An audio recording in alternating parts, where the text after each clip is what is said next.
Ivan, mayroon bang humarap dyan sa hearing mula sa Florida Bus Company? Magandang tanghali sa iyo, Ella. Tanging 2 liaison officer mula sa GV Florida Transport ang sumipot sa hearing ng Land Transportation Office o LTO. Kaugnay nga nitong karerahan ng bus na nag-viral sa social media.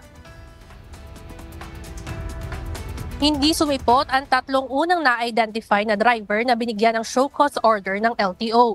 Inaasahan sanang makakakuha ng paliwanag ang LTO mula sa mga driver kung bakit nagkaroon ng karerahan sa pagitan ng 6 na bus sa bahagi ng National Highway sa Cordon Isabela hanggang Diadi, Nueva Vizcaya. Hindi naman natin question yung bilis. Ang question natin yung pag-ikot kaliwat kanan. Kita naman natin, no? Yung kaliwat kanan na tatakbo nila. It's not the speed that we are questioning. It's the manner in which they're driving. So maganda sana mapaliwanag nila yun. Hindi, larito.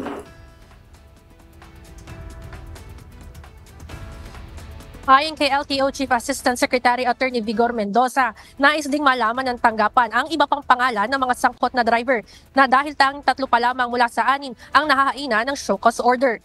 Paliwanag ng 2 liaison officer ng GV Florida Transport na dumalo sa pagdinig, bagamat nagsagawa na ang kanilang kumpanya ng sariling investigasyon ay hindi pa nila umanutukoy kung sino-sino ang natitirang 3 pang driver na sangkot sa insidente. Hindi naman kumbinsido rito si Assistant Secretary Mendoza dahil dapat niya ay monitored ng kumpanya ang mga pangalan ng lahat ng driver nito. Kaugnay nito, pinag-uutos nito sa 2 liaison officer na itawag agad ito sa kanilang opisina upang malaman na agad ang pangalan ng lahat ng driver. Ella, worst case scenario ayon sa LTO kung hindi magko-comply ang GV Florida Transport sa direktiba ng Land Transportation Office ay maaaring ma-impound ang lahat ng fleet ng bus ng Florida Transport, pati na rin maaaring ma-revoke ang lisensya ng mga sangkot na driver. Inaasahan naman na mamayang hapon ay makakapagbigay na ng resolusyon ang Land Transportation Office ukol dito. Yan muna ang update mula dito sa Quezon City. Balik sa inyo dyan, Ella. Maraming salamat, Ivan Alvarez.